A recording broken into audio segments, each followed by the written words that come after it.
오늘은 누가복음 14장 25절에서 35절까지를 함께 살펴보겠습니다.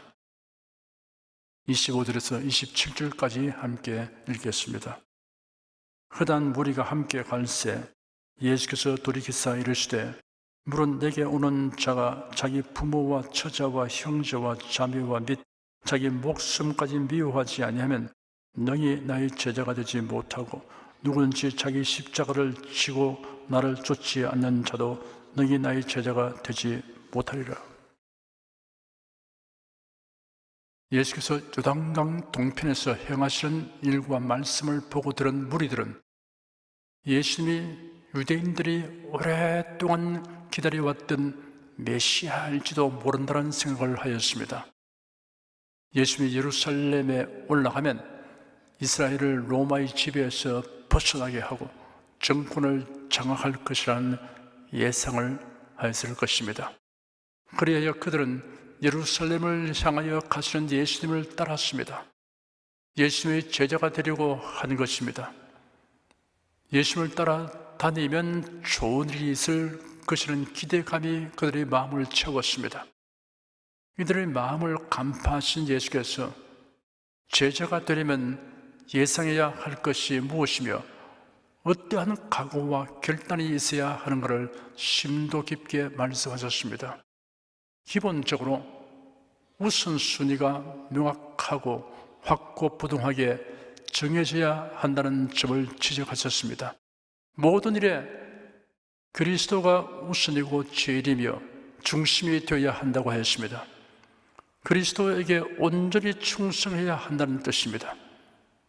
부모, 형제뿐 아니라 자신의 목숨도 그리스도보다 더 앞세워서는 안 된다고 하였습니다. 그리스도께서 명하시는 일, 원하시는 일을 수행하는 데 장애되는 것은 그 무엇이든 버리거나 멀리하거나 물리쳐야 합니다. 선택의 여지가 없어야 합니다. 미워하라는 말은 부모, 형제 그리고 자기 목숨을 그리스도와 비교하거나 앞세우는 마음과 생각을 단호하게 배격하라는 뜻입니다. 이러한 태도를 견지하려면 자기에게 주어진 십자가를 져야 한다고 하였습니다. 십자가는 죽음을 초래하게 하는 사형 도구였습니다. 로마 시대에는 십자가에 매달아 죽이는 사형을 흔히 하였기 때문에 자기 십자가를 지르는 예수님의 말씀을 듣는 자들은 이해하는 데 어려움이 없었습니다. 자기 중심, 자기 본의로 추구하고 판단하고 결정하고 행동하려는 생각을 십자가에 못 박으라는 것입니다. 직설적으로 말하면 죽이라는 뜻입니다. 하나님 중심이 아닌 자아를 십자가에 못 박는 일은 한 번만으로 끝날 수 있는 일이 아닙니다. 주님의 날에 들어가는 날까지 지속되어야 합니다. 참된 그리스도인과 이름 뿌린 그리스도인의 차이가 여기에 있습니다. 참된 그리스도인은 그리스도 중심이 아닌 자기 중심으로 행하면 마음이 불편합니다. 그래야 빗나간 자아를 십자가에 못 박는 회개를 하며 살아갑니다. 명목상의 그리스도인은 모든 일들을 자기 중심, 자기 본으로 해도 마음에 고통이 없습니다. 그러므로 회개할 이유가 없습니다. 이스라엘 백성이 출애굽하여 곧장 가나안으로 진행한 것이 아니었습니다. 하나님께서 구름 기둥과 불 기둥을 보내어 그들 앞에서 인도하게 하였습니다. 하나님은 그들을 광야길로 인도하셨습니다. 한두 사람이 아니고 수백만의 사람들이 광야길로 행진하는 것은 위험천만입니다. 길이 험한 것만이 아니라 먹고 마실 것을 구할 수 없기 때문입니다. 그 외에도 엄청난 위기들이 있었습니다. 어찌 하나님께서 이스라엘을 광야로 인도하셨을까요? 하나님을 의뢰하는 훈련을 시키기 위한 것이었습니다. 이유 불문하고 하나님의 인도를 신뢰하며 따르는 법을 가르치기 위해서입니다. 이런 하나님의 의도를 깨닫고 훈련을 잘 받으면 가나안에 들어가서 정착한 후에도 하나님의 뜻을 거슬러 행하지 않게 될 것입니다. 예배를 소홀히 하거나 우상을 경하여 섬기는 일을 하지 아니할 것입니다. 그런데 안타깝게도 이스라엘은 광야 학교에서 낙제하였습니다. 그들이 애굽에서 가나안으로 가는 정상 행로를 감안하여 음식을 준비하여 떠났는데 그만 광야길로 들어서게 되고 보니 양식이 바닥나고 말았습니다. 이때야말로 하나님께 부르짖어 기도할 때입니다. 그런데 그들은 하나님과 모세를 향하여 원망하였습니다. 그러나 하나님은 모세의 기도를 들으시고 하늘 양식을 내려주었습니다. 만나였습니다. 그냥 먹을 수 있는 음식이며 모든 영양분이 골고루 들어있는 완전식품이었습니다. 이것이 웬 떡이냐? 라고 그들은 감탄하였습니다. 그런데 오래지 않아서 그들은 고기가 없다고 하나님을 원망하였습니다. 민수기 11장에 기록되기를 이스라엘 중에 섞여 사는 무리가 탐욕을 품으며 이스라엘 자손도 다시 울며 가로되 누가 우리에게 고기를 주어 먹게 할꼬 우리가 애굽에 있을 때는 값없이 생선과 외와 수박과 부추와 파와 마늘들을 먹은 것이 생각나거늘 이제는 우리 정력이 시작하되 이 만나 외에는 보이는 것이 아무것도 없다 하였습니다. 이스라엘 중에 섞여 사는 무리가 이런 원망을 촉발시킨 자들이었습니다. 이들이 누구인가를 출애굽기 12장에 밝혀 놓았습니다. 이스라엘 자손이 람셋에서 발행하여 숫곳에 이르니 유아 위에 보행하는 장정이 60만 가량이요 중대한 잡족과 양과 소와 심이 많은 생축이 그들과 함께 하였으며 라고 기록되었습니다. 애굽을 떠난 이스라엘 자손은 20세 이상의 장정만 60만이었습니다. 야곱이 70여 명의 가족을 이끌고 애굽에 들어왔으나 애굽을 떠날 때는 야곱의 후손이 최소한 200만이 넘게 되었습니다. 중대한 잡족이 그들과 함께 하였습니다. 이들을 세 부류로 나누어 볼 수 있습니다. 이스라엘 자손과 결혼하여 혈연 관계가 된 사람들이 있습니다. 여호와 하나님을 섬기는 신앙을 가지게 되고 이스라엘 자손과 섞여 살던 이방인 무리가 있습니다. 애굽인들과 바로의 폭정에서 벗어나기를 바라는 옛 셈족의 잔류민이 있습니다. 이스라엘 백성과 함께 하였던 중단 잡족들은 비록 할례를 받고 이스라엘 공동체에 가입은 했지만 하나님을 향한 참된 신앙을 갖지 못하였습니다. 신앙이 없으니 조그만 어려운 상황에 처해도 불평불만을 터뜨릴 것은 뻔한 사실입니다. 그런데 이스라엘 백성이 이 같은 이방인들의 행위를 따랐다는 것이 심히 수치스러운 일입니다. 사실 이스라엘 백성들은 하나님의 부르심을 받은 자들로서 마땅히 이웃을 교화하고 신앙적으로도 모범을 보여야 했습니다. 분위기에 휩쓸리는 사람이 있는가 하면 분위기를 만들고 바로 잡는 사람이 있습니다. 나쁜 영향을 쉽게 받는 사람이 있는가 하면 영향을 받지 않고 그 원인을 치유하고 제거하는 데 힘쓰는 사람이 있습니다. 부정적인 분위기를 만들고 불평불만하도록 유도하는 사람은 자신과 이웃을 모두 불행의 늪으로 들어가게 합니다. 긍정적인 분위기를 창출하고 감사하도록 이끄는 사람은 자신과 이웃을 다 행복의 동산으로 인도합니다. 이스라엘 백성 중에 섞여 사는 잡족이 있듯이 교회 중에도 잡족이 있습니다. 진리의 말씀을 혼잡하게 하는 자, 세속화시키는 자, 불신앙적인 불평불만을 조장하는 사람이 잡족입니다.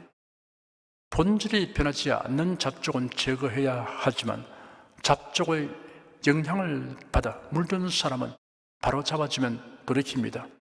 시편 1편 1절 2절에 복 있는 사람은 악인의 꾀를 쫓지 아니하며 죄인의 길에 서지 아니하며 오만한 자의 자리에 앉지 아니하고 오직 여호와의 율법을 즐거워하여 그 율법을 주야로 묵상하는 자로다 하였습니다. 잡족들이 애굽을 출발하게 된 동기가 전적으로 육적인 것이었습니다. 그러나 이스라엘 백성은 영적인 것이 우선되었습니다. 모세는 애굽 왕 바로에게 요구하기를 우리를 내보내라. 우리가 하나님을 섬길 것임이라 하였습니다. 이스라엘은 이렇게 생각하고 믿어야 합니다. 하나님의 인도를 따라가는 길에 예기치 못한 곤란이 닥칠지라도 이는 하나님께서 우리를 방치하신 것이 아니다. 애굽에서 노예 생활을 하던 우리를 자유하게 하여 가나안으로 인도하시려고 기사와 이적을 향하여 바로를 굴복시키고 이끌어내신 하나님이시다.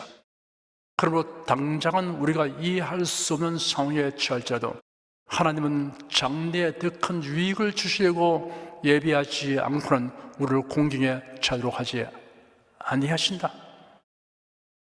물론 쉬운 일은 아닙니다. 철저히 하나님 중심, 하나님 우선, 하나님 제일의 신앙을 가지면 가능합니다. 자기 중심, 자기 본의의 생각과 판단과 언행을 십자가에 못 박으면 할 수 있습니다. 사랑하는 성도 여러분, 예수 그리스도는 우리를 죄악과 마귀와 지옥의 권세에서 건져내신 구세주이십니다. 우리를 위하여 영화로운 천국을 예비하시고 거기서 주님과 영원히 살도록 하십니다. 그러므로 주님을 따라가는 길에 어떠한 곤란과 고통이 있을지라도 낙심치 않고 굳건한 자세를 견지하며 전진해야 합니다. 그리스도를 섬기며 사랑하는 데 있어서 비교 대상이 없어야 합니다. 그러기 위하여 자기 십자가를 내려놓지 않고 계속 지고 가야 합니다. 28절에서 32절까지 함께 읽겠습니다. 너희 중에 누가 망대를 세우고자 할진대 자기의 가진 것이 준공하기까지에 족할는지 먼저 앉아 그 비용을 예산하지 아니하겠느냐. 그렇게 아니하여 그 기초만 쌓고 능히 이루지 못하면 보는 자가 다 비웃어 가로되 이 사람이 역사를 시작하고 능히 이루지 못하였다 하리라.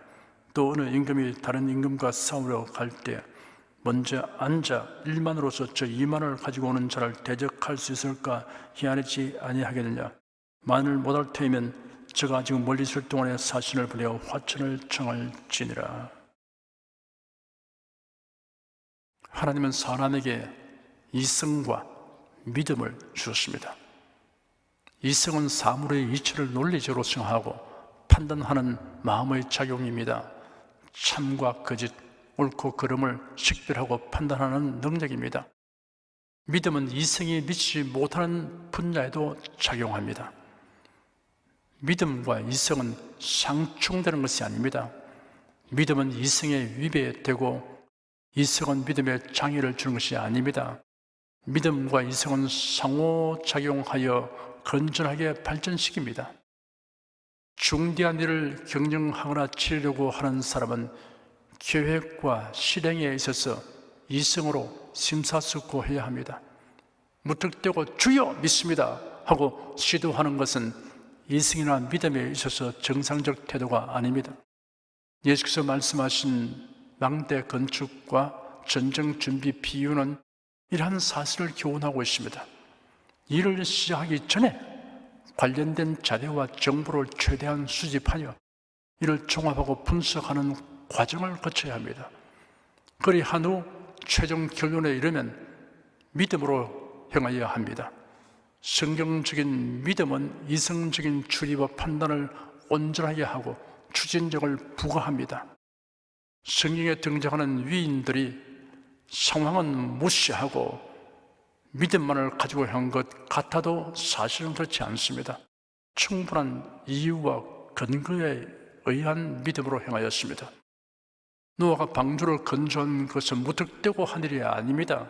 근거가 있습니다. 그 근거는 하나님께서 지시하신 말씀이었습니다. 노아는 이성과 믿음을 겸비한 결단을 실행에 옮겼습니다. 어느 날 하나님께서 노아에게 말씀하셨습니다. 모든 혈육 있는 자의 강포가 땅에 가득하므로 그 끝날이 내 앞에 이르렀으니 네가 그들을 땅과 함께 멸하리라. 너는 잣나무로 너를 위하여 방주를 짓되 그 안에 간들을 막고 역청으로 그 안팎에 칠하라. 그 방주의 제도는 이러하니 장이 300규빗, 광이 50규빗, 고가 30규빗이며 거기 창을 여대 위에서부터 한 규빗씩 내고 그 물은 옆으로 내고 상중하 3층으로 할지니라. 내가 홍수를 땅에 일으켜 무릇 생명의 기식 있는 육체를 천하에서 멸절하리니 땅에 있는 자가 다 죽으리라. 그러나 너와는 내가 내 언약을 세우리니 너는 네 아들들과 네 아내와 네 자부들과 함께 그 방주로 들어가고 혈육 있는 모든 생물을 너는 각기 암수 한 상씩 방주로 이끌어들여 너와 함께 생명을 보존케 하되 새가 그 종류대로 육축이 그 종류대로 땅에 기는 모든 것이 그 종류대로 각기 둘씩 네게로 나오리니 그 생명을 보존케 하라. 성경에 기록되기를 노아가 그와 같이 하되 하나님이 자기에게 명하신 대로 다 준행하였더라 하였습니다. 아브라함이 고향을 떠나 가나안으로 이주할 때 갈 바를 알지 못하고 떠났다고 히브리서에 기록되어 있습니다. 이를 무턱대고 떠났다라고 오해하지 않으려 합니다. 충분한 이유와 근거가 있었습니다. 영광의 하나님께서 그에게 나타나셔서 내 본토 친척 아비집을 떠나 내가 네게 볼 땅으로 가라 라고 하신 명령이 그가 갈 바를 알지 못하고 출발을 하고 진행한 근거입니다. 히브리서 11장 8절에는 믿음으로 아브라함은 부르심을 받았을 때 순종하여 장래 기업으로 바랄 땅에 나갈새 갈 바를 알지 못하고 나갔음이라고 기록되었습니다. 무턱대고 나서는 믿음이 아니었습니다. 하나님의 명령에 순종하는 믿음이었습니다. 이스라엘 나라에 아직 임금이 없고 사사들이 활동할 때였습니다. 그들은 위기 상황에서 이를 해결하도록 하나님의 선택과 부르심을 받아 활동했습니다. 기드온도 이러한 사사 가운데 하나입니다. 미디안 사람, 아말렉 사람, 동방 사람들이 다 모여 요단강을 건너 이스라엘 골짜기에 진을 치고 이스라엘을 약탈하고 있었습니다. 요아스의 아들 기드온이 밀을 타작하고 있을 때 하나님의 사자가 나타나서 기드온을 향해 큰 용사여 여호와께서 너와 함께 계시도다 하였습니다. 그리고 너는 가서 이스라엘을 미디안의 손에서 구원하라 하였습니다. 이스라엘의 전 지역을 약탈하고 있는 미디안을 물리칠 수 있다고 하는 그의 말이 기드온의 이성으로는 납득할 수 없었습니다. 그래서 기드온은 그의 말을 확정할 수 있는 표정을 요구했습니다. 기드온은 자기와 이야기하고 있는 상대가 누구인지를 확인하려고 했던 것입니다. 기드온에게 나타난 자는 기이한 일을 행하여 자기가 하나님의 사자임을 기드온이 확인할 수 있게 하였습니다. 기드온은 하나님께 말씀드렸습니다. 주께서 이미 말씀하신 것 같이 제 손으로 이스라엘을 구원하려 하신다면 보십시오. 제가 양털 한 뭉치를 타작마당에 두겠습니다. 이스라엘 양털에만 있고 사면 땅은 마르면 주께서 이미 말씀하신 것 같이 제 손으로 이스라엘을 구원하실 줄 내가 알겠습니다. 과연 그대로 되었습니다. 이튿날 기드온이 일찍이 일어나서 양털을 저어 이슬을 짜니 물이 그릇에 가득하였습니다. 기드온이 또 하나님께 말씀드리기를 주님 저에게 진노하지 마시옵소서. 제가 이번만 더 말씀드리겠습니다. 다시 한번 양털로 시험하게 하여 주십시오. 양털만 마르고 사는 땅에는 다 이슬이 있게 하시옵소서 하였습니다. 그날 밤 하나님께서 그대로 하셨습니다. 곧 양털만 마르고 사는 땅에는 다 이슬이 내려 있었습니다. 기드온이 하나님의 뜻을 확인하기 위해 두 번이나 표정을 요구하는 것은 당돌하고 너무나 까다롭게 군 것처럼 여겨집니다. 그래도 하나님은 아무 말씀 없이 다 들어주셨습니다. 기도는 이렇게 재확인한 것은 사실 성격이 까다로워서 이기보다 하나님의 영광을 생각하기 때문입니다. 자신이 경솔히 속단하여 하나님의 뜻이라 주장하고 일을 저질렀다가 뒷감당 못하여 하나님의 영광을 가린 일이 있어서는 안 된다고 생각했던 것입니다. 이런 이성과 믿음을 겸비한 행위였습니다. 기드온이 적들과 싸우기 위하여 이스라엘 가운데서 군사를 모집하려고 나팔을 부니 이스라엘 각 지역과 지파 가운데서 사람들이 모여들기 시작했습니다. 그 수가 모두 32,000명이었습니다. 기드온은 군사들을 이끌고 하루 샘가에 진을 쳤습니다. 그런데 하나님께서 기드온에게 지시했습니다. 이제 너는 백성의 기회에 외치기를, 누구든지 두려워서 떠는 자이든 길앗산에서 떠나 돌아가라 하여라. 사실 모이던 사람들은 나라와 민족의 운명이 위태로우니 군사가 되어 싸우려고 자원하여 나오기는 했으나 적군과의 싸움을 두려워하는 자들이 많았습니다.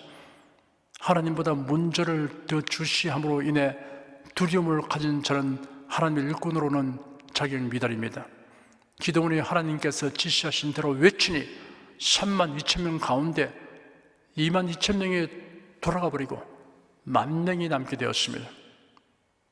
그런데도 여호와께서 또 기드온에게 말씀하시기를, 백성이 아직도 많으니 그들을 인도하여 물가로 내려가라. 거기서 내가 너를 위하여 그들을 시험하리라. 무릇 내가 누구를 가리켜 이르기를 이가 너와 함께 가리라 하면 그는 너와 함께 갈 것이요, 내가 누구를 가리켜 이르기를 이는 너와 함께 가지 말 것이니라 하면 그는 가지 말 것이니라 하였습니다. 하나님께서 기드온에게 이르시기를, 내가 이 물을 핥아 먹은 300명으로 너희를 구원하여 미디안 사람을 네 손에 붙이니 남은 백성 각각 그 처소로 돌아갈 것이라 하였습니다.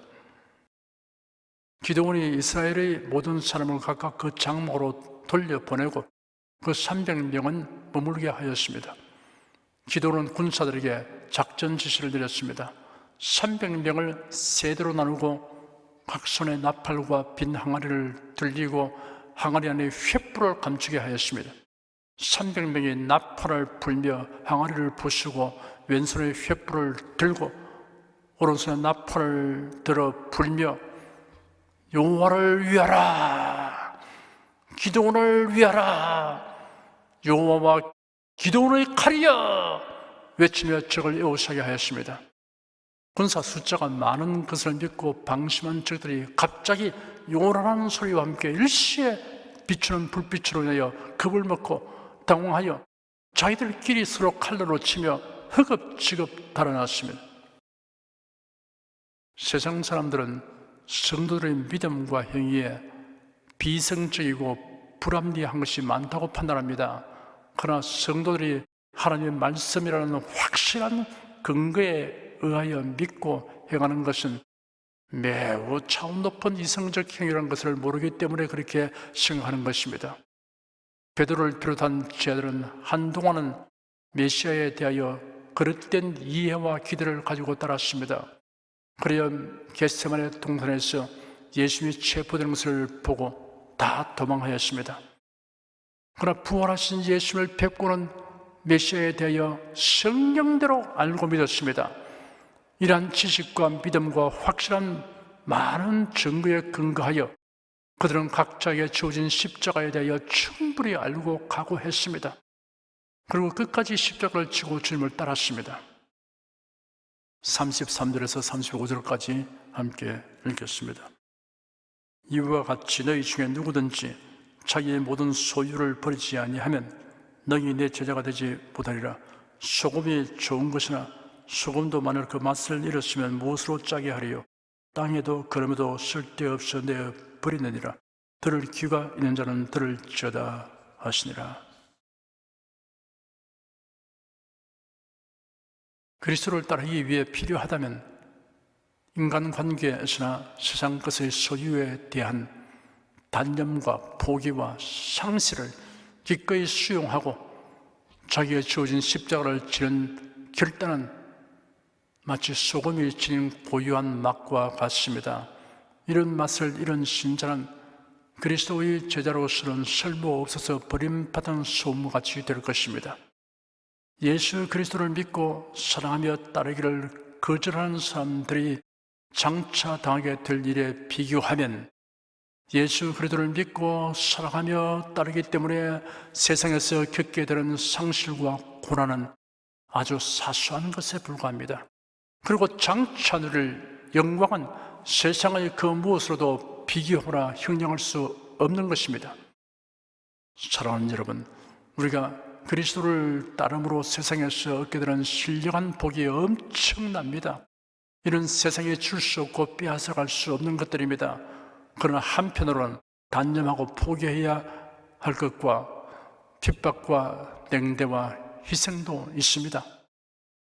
그리스도의 제자 된 여러분은 그리스도와 함께 영광 받기 위해서는 고난도 함께 받는 것을 조금도 이상히 여기지 않는 모습으로 살아가시기를 축원합니다. 기도하겠습니다.